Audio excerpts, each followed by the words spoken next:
Hi friends, இன்றைக்கி நம்ம பார்க்க போகிறது ஒரு சூப்பரான ஹேர் ஆயில் தான். இந்த ஹேர் ஆயில் பார்த்திங்கன்னா சின்னவங்க பெரியவங்க யார் வேணாலும் யூஸ் பண்ணலாம். முடி கொட்டுறது நல்லா ஸ்டாப் ஆகும், முடியும் நல்லா கருகருன்னு வளரும். நரைமுடி பிரச்சனை இருக்கிறவங்களுக்கு இது ஒரு நல்ல சொல்யூஷனாக இருக்கும். நரைமுடி வராமல் தடுக்கும். இந்த ஹேர் ஆயிலை வாரத்துக்கு 2 தடவை தலையில் அப்ளை பண்ணிவிட்டு ஹேர் வாஷ் பண்ணிவிட்டு வாங்க. 3 மந்த்ஸில் நல்ல ரிசல்ட் கிடைக்கும். இதை எப்படி ரெடி பண்ணலான்னு வாங்க பார்க்கலாம். ஒரு மிக்ஸி ஜாரில் கத்தாழையை தோல் சீவிட்டு நல்லா வாஷ் பண்ணிவிட்டு சின்ன சின்னதாக கட் பண்ணி சேர்த்துக்கலாம். இது ஒரு கத்தாழை. இது கூட 20லிருந்து 30 சின்ன வெங்காயம் சேர்த்துக்கலாம். 3 பெரிய நெல்லிக்காய், அதையும் சின்ன சின்னதாக கட் பண்ணி சேர்த்துக்கலாம். இதை 3 மட்டும் ஃபஸ்ட்டு நம்ம அரைச்சிட்டு வந்துடலாம். இது கூட அரை கைப்பிடி அளவுக்கு மருதாணி இலை, அதே அளவுக்கு மருதாணி பூ சேர்த்தாலும் நல்லாயிருக்கும். அரை கைப்பிடி அளவுக்கு கருவேப்பிலை, 4லிருந்து 5 கொய்யா இலை, ஒரு 10 ஒத்த செம்பருத்தி பூ, ஒரு கைப்பிடி அளவுக்கு வெள்ளை கரிசலாங்கண்ணி, கொஞ்சமாக ஆவாரம் பூ. இது எல்லாத்தையுமே சேர்த்து நல்லா அரைச்சிட்டு வந்துடலாம். கொரகொரப்பாகவும் அரைக்கலாம், இல்லை நைஸாகவும் அரைக்கலாம், அது உங்கள் விருப்பம்தான். கரிசலாங்கண்ணி பார்த்திங்கன்னா இலசாக இருக்கிறதுனால நான் அப்படியே போட்டுட்டேன். சப்போஸ் தண்டு கொஞ்சம் மொத்தமாக இருந்துச்சுன்னா நீங்கள் இலையை மட்டும் போட்டுக்கோங்க. அடுத்ததாக ஒரு இரும்பு கடாயில் 1 லிட்டர் அளவுக்கு தேங்காய் எண்ணெய் சேர்த்துக்கலாம். இப்போ நம்ம சேர்த்த பொருள் எல்லாமே முடியோட வளர்ச்சிக்கு நல்லா ஹெல்ப் பண்ணும்.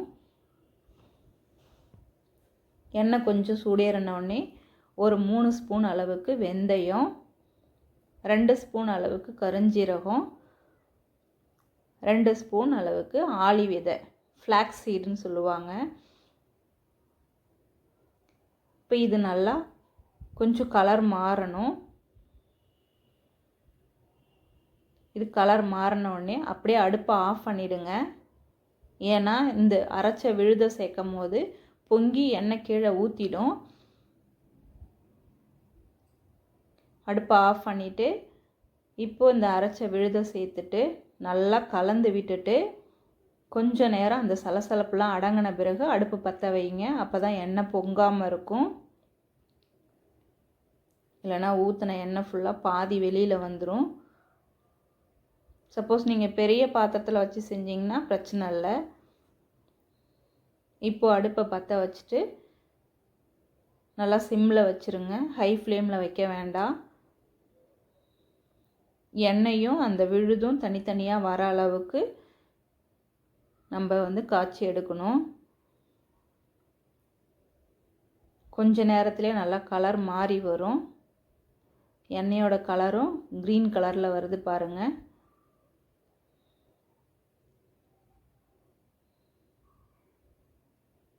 இந்த எண்ணெயை பார்த்திங்கன்னா நீங்கள் தலைக்கு தேய்க்கும் போது நல்லா அழுத்தி மசாஜ் கொடுத்து தேய்ங்க. அப்போ தான் நல்லாயிருக்கும். சளி பிடிக்கும் அப்படின்னா நீங்கள் காலையில் ஒரு அரை மணி நேரம் வச்சுருந்து குளித்தா போதும். உங்களுக்கு சளி பிடிக்கிற பிரச்சனை இல்லை அப்படின்னா நாள் நைட்டே இது தலையில் அப்ளை பண்ணிவிட்டு மறுநாள் ஹேர் வாஷ் பண்ணிவிட்டு வாங்க. 1 மாதம் அப்ளை பண்ணிவிட்டு இது ஒர்க் ஆகலைன்னு சொல்ல வேண்டாம். அட்லீஸ்ட் 3 மந்த்ஸ் யூஸ் பண்ணுங்கள். அப்போ தான் நல்லாயிருக்கும். இது கூட ஒரு 50 ml விளக்கெண்ணெய் சேர்த்துக்கலாம். விளக்கெண்ணெய் ஆப்ஷனல் தான். சைனஸ் பிரச்சனை இருக்கிறவங்க இதை கொஞ்சம் அவாய்ட் பண்ணிவிடுங்க. ஏன்னா விளக்கெண்ணெய் உடம்பு அப்படியே குளிர்ச்சியாகும். அதனால் இது ஊற்றினோடனே கொஞ்சம் பொங்கி வரும். அதனால் அப்பப்போ கொஞ்சம் கிண்டி விட்டுட்டே இருங்க. இப்போ பாருங்கள், எண்ணெயும் அந்த அரைச்ச விழுதும் தனித்தனியாக வந்துடுச்சு. எண்ணெய் ரெடி ஆகிடுச்சு. இதை அப்படியே ஒரு நாள் ஃபுல்லாக வச்சுருங்க. இந்த கடாயிலே இருக்கட்டும். அடுத்த நாள் பார்த்திங்கன்னா இதை வடிகட்டி நம்ம எடுத்து வச்சிடலாம்.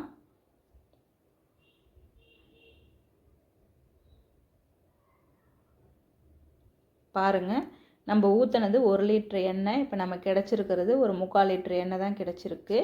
இதை ஒரு பாட்டிலில் நல்லா ஸ்டோர் பண்ணி வச்சுட்டு யூஸ் பண்ணிட்டு வாங்க, நல்ல ரிசல்ட் கிடைக்கும். இந்த வீடியோ உங்களுக்கு பிடிச்சிருந்துச்சுன்னா லைக் பண்ணுங்கள், ஷேர் பண்ணுங்கள், சப்ஸ்கிரைப் பண்ணுங்கள், மறக்காமல் கமெண்ட் பண்ணுங்கள். தேங்க்யூ.